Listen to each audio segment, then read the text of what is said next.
Bismillahirrahmanirrahim. Welcome once again to our online class. I am Saidur Rahman, Assistant English Teacher, Mamun Sriti Public High School. In the previous class, I discussed the basic rules of narration. Today, in details, I shall discuss about all over the topic. You know, you are absent more than 7 months in the running studies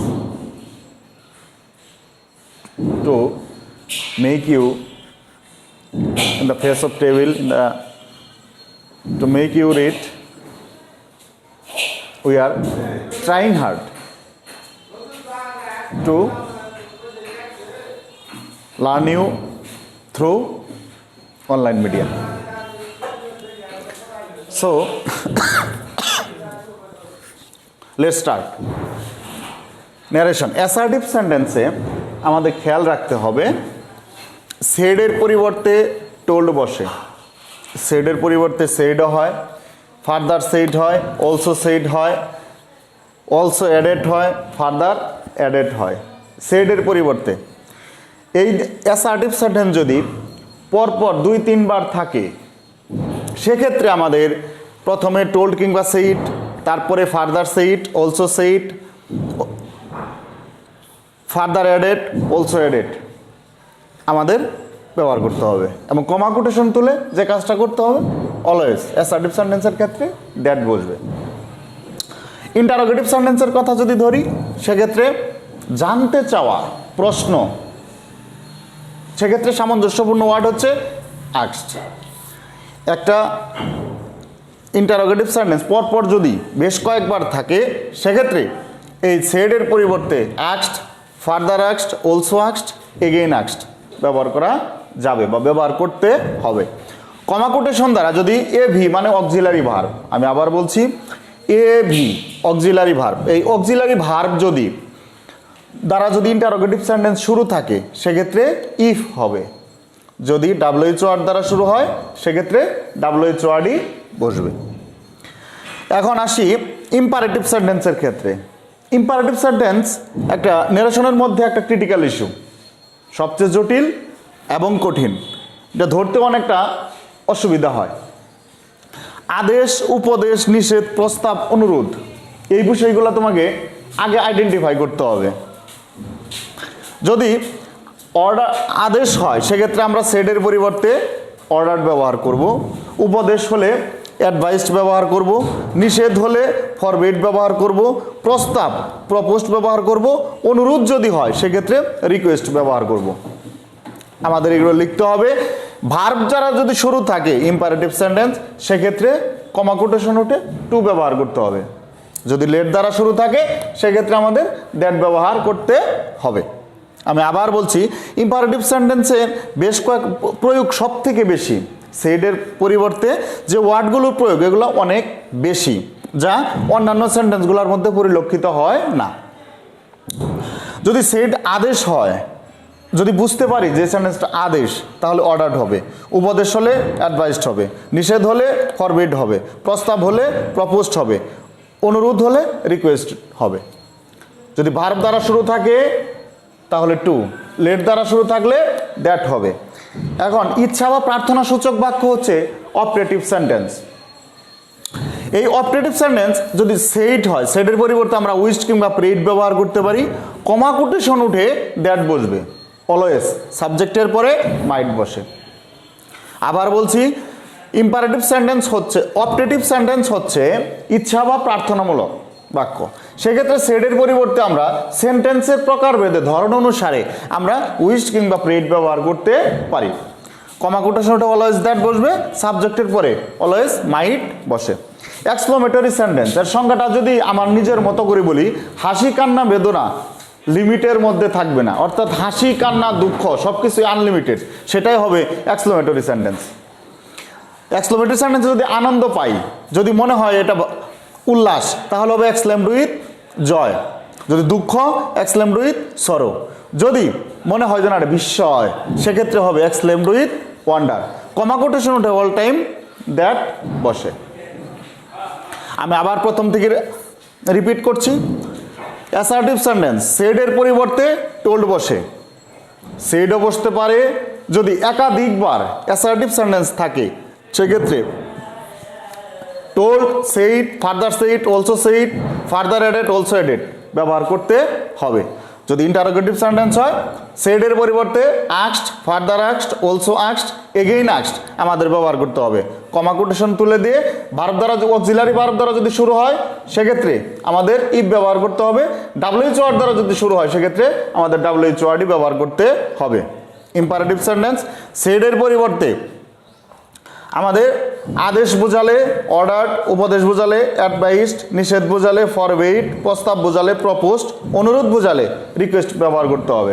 কমা কোটেশনের ক্ষেত্রে verb দ্বারা যদি শুরু হয় সেক্ষেত্রে two, আর late দ্বারা যদি শুরু হয় তাহলে আমাদের দ্যাট ব্যবহার করতে হবে। অপটেটিভ সেন্টেন্সে আমাদের ইচ্ছা বা প্রার্থনা সূচক বাক্য সেন্টেন্সের প্রকার ভেদে সেডের পরিবর্তে উইশ কিংবা প্রেড বসে, কমা কোটেশন উঠে গিয়ে দ্যাট বসে। সাবজেক্টের পরে সবসময় আমাদের মাইট ব্যবহার করতে হবে। এক্সক্লেমেটরি সেন্টেন্সে যদি হাসি, কান্না, দুঃখ, বেদনা, যদি হাসি, কান্না, দুঃখ, বেদনা আনলিমিটেড হয় তাহলে এখানে আমরা এক্সক্লেমেটরি সেন্টেন্স হিসেবে ব্যবহার করব। সংজ্ঞাটা যদি বলি, হাসি, কান্না, বেদনা লিমিটের মধ্যে থাকবে না, অর্থাৎ হাসি, কান্না, দুঃখ, বিস্ময় সবকিছু আনলিমিটেড, সেটা এক্সক্লেমেটরি সেন্টেন্স। সেক্ষেত্রে সেডের পরিবর্তে যদি সেডের পরিবর্তে এক্সক্লেমড উইথ জয়, সেটা আনন্দের ক্ষেত্রে, দুঃখ এক্সক্লেমড উইথ সরো, বিস্ময় এক্সক্লেমড উইথ ওয়ান্ডার, আর কমা কোটেশন উঠে অল টাইম দ্যাট বসে।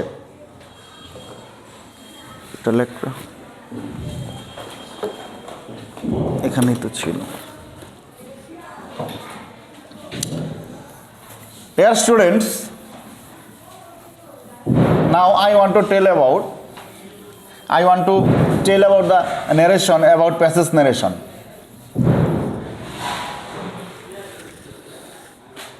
This is the basic to write, to learn about narration. To learn about or to write accurately passage narration, you have to read the given question, the passage narration. You have to read minimum twice. তোমাকে এই দুইবার করে পড়তে হবে, minimum দুইবার করে পড়তে হবে। পড়ার পর তোমাকে আইডেন্টিফাই করতে হবে কোনটা কোন সেন্টেন্সের মধ্যে রয়েছে। অ্যাসার্টিভ, ইন্টারোগেটিভ, অপটেটিভ, এক্সক্লেমেটরি কোন সেন্টেন্সের মধ্যে রয়েছে এটা তোমাকে আগে আইডেন্টিফাই করতে হবে। তারপর মাথায় তোমাকে ক্যাচ করতে হবে সেডের পরিবর্তে আমি কী ব্যবহার করব, কোন সেন্টেন্স, কমা কোটেশন তুলে আমি কী ব্যবহার করব, সেটা এখন তোমাদের আমি দেখাচ্ছি।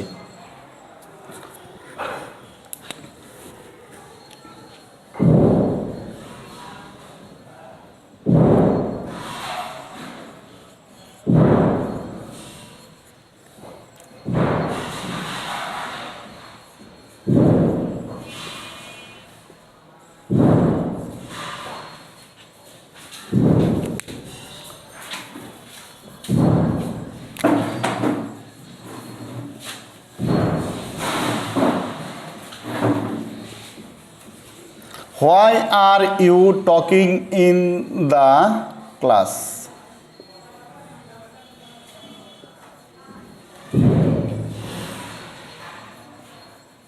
The teacher said.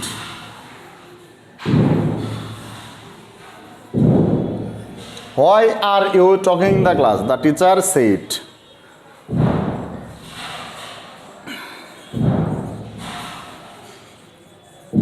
Sorry sir. Sorry sir, replied the students.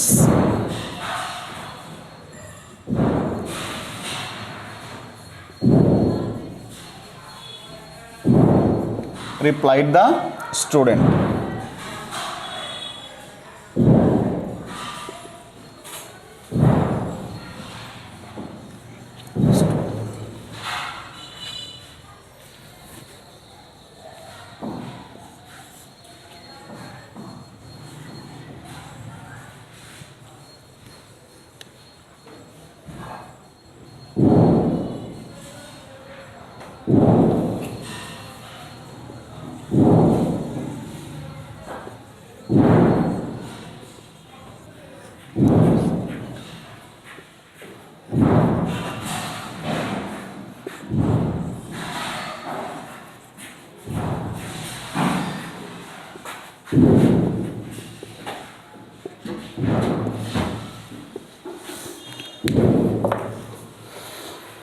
Why are you talking in the class? I have to say some words because একটা নারেশন করার ক্ষেত্রে, একটা নারেশন কমপ্লিটভাবে অ্যাকুরেটলি অ্যান্সার করার ক্ষেত্রে যে বিষয়টা মাথায় রাখতে হবে, কে বক্তা কে শ্রোতা, এটা তোমাকে মাথায় রাখতে হবে। এটা তোমাদের মাথায় রাখতে হবে, কে বক্তা কে শ্রোতা, কে কিভাবে কথা বলছে, কোন মুডে কথা বলছে, কোন সেন্টেন্সের ভিতর কথা বলছে, এটা তোমাকে বলতে হবে অ্যাকুরেটলি। এটা যখন তুমি উপলব্ধি করতে পারো, যখন বুঝতে পারো, তারপরেই তুমি নারেশনটা খাতায় লেখা শুরু করো। দেখো আমি এখানে বলতেছি, why are you talking in the class, তুমি ক্লাসে কেন কথা বলছো? দ্য টিচার সেইড, টিচার জিজ্ঞেস করলো। Sorry sir replied the student, উত্তর দিল স্টুডেন্ট, উত্তর দিল যে দুঃখিত স্যার। আই ওয়াজ ইনঅ্যাটেন্টিভ, আমি অমনোযোগী ছিলাম। প্লিজ পার্ডন মি, আমাকে ক্ষমা করে দিন। তাহলে প্রথম প্রশ্ন যেটা ইন্টারোগেটিভ সেন্টেন্স, সেটা টিচার করেছে। তার পরবর্তীতে যতগুলা কথা সবগুলাই স্টুডেন্ট রিপ্লাই দিয়েছে, উত্তর দিয়েছে। এটা বোঝার পরে তারপর আমাদের করতে হবে। অ্যান্সারটা যদি লেখা এভাবে শুরু করি তাহলে হবে, the teacher asked the student. এই সেন্টেন্সের বক্তা হচ্ছে দ্য টিচার আর শ্রোতা হচ্ছে the student.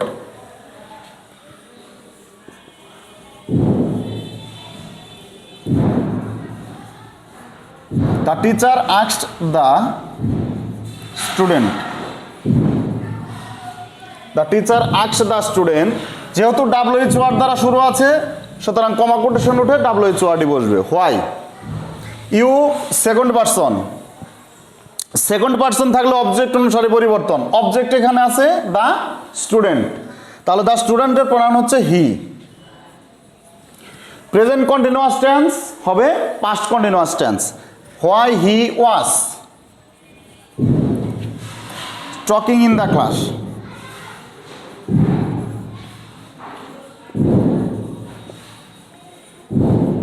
Talking in the class. তারপরে স্টুডেন্ট যেটা রিপ্লাই দিছে এটা অ্যাসার্টিভ মোডে আছে। অ্যাসার্টিভ মোডে আছে যে the teacher the student replied that respectfully, যেহেতু স্যার আছে তাহলে আমাদের বলতে হবে রেসপেক্টফুলি।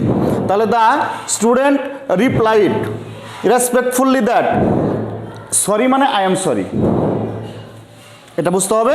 সরি মানে আই এম সরি, তাহলে he was sorry.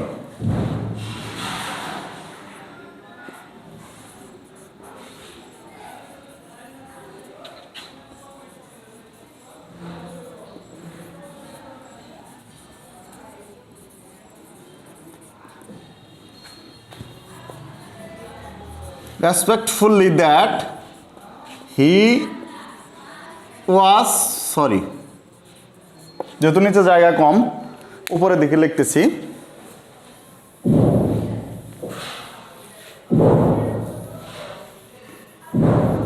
he was sorry। তারপরে এখানে আছে I was inattentive, আমি মনোযোগী ছিলাম না, অর্থাৎ অমনোযোগী ছিলাম। তাহলে এখানে আমরা যেহেতু অ্যাসার্টিভ সেন্টেন্স, এখানে আমরা বলতে পারি হি সেড দ্যাট। যেহেতু অ্যাসার্টিভ সেন্টেন্স আমরা বলতে পারি he said that, he said that বা অ্যাডেড দ্যাট, এটা আমরা লিখতে পারি হি। এস স্টুডেন্ট, এটা উল্লেখ করে দিতে হবে।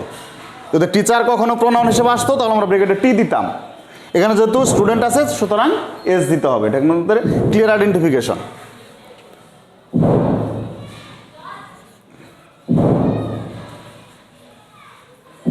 That I first person, subject অনুসারে পরিবর্তন he. Was past indefinite tense, past indefinite tense থাকলে হবে past perfect tense. Past perfect টেন্সের গঠন হলো সাবজেক্ট প্লাস হ্যাড।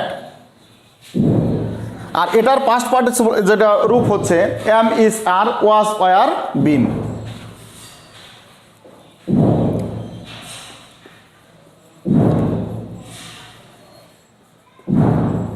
ইনঅ্যাটেন্টিভ। তারপরে একটা কথা বলছে প্লিজ পার্ডন মি, প্লিজ মানে দয়া করে আমাকে ক্ষমা করুন। অনুরোধ করেছে, তাহলে হবে রিকোয়েস্টেড, অ্যান্ড রিকোয়েস্টেড। অ্যান্ড এর পরে একই সাবজেক্ট হলে সেটা দেওয়ার প্রয়োজন নাই। তাহলে অ্যান্ড রিকোয়েস্টেড হিম, হিম বলতে এখানে teacher, and requested him to, যেহেতু ভার্ব দ্বারা শুরু আছে পার্ডন মি, প্লিজের জন্য রিকোয়েস্টেড, পার্ডন মি ভার্ব দ্বারা শুরু আছে, তাহলে টু হবে, কমা কোটেশনের পরিবর্তে টু হবে, to pardon me, first person object হবে, থার্ড পার্সন অবজেক্ট হবে। এখানে হি অনুসারে পরিবর্তন হলেও এখানে মি যেহেতু অবজেক্ট, এই হির অবজেক্ট হচ্ছে হিম। ডিয়ার স্টুডেন্টস, তোমাদের নেরেশনগুলো এভাবেই করতে হবে, বুঝে বুঝে করতে হবে, সেন্টেন্স ধরে ধরে করতে হবে। No more today, all the best.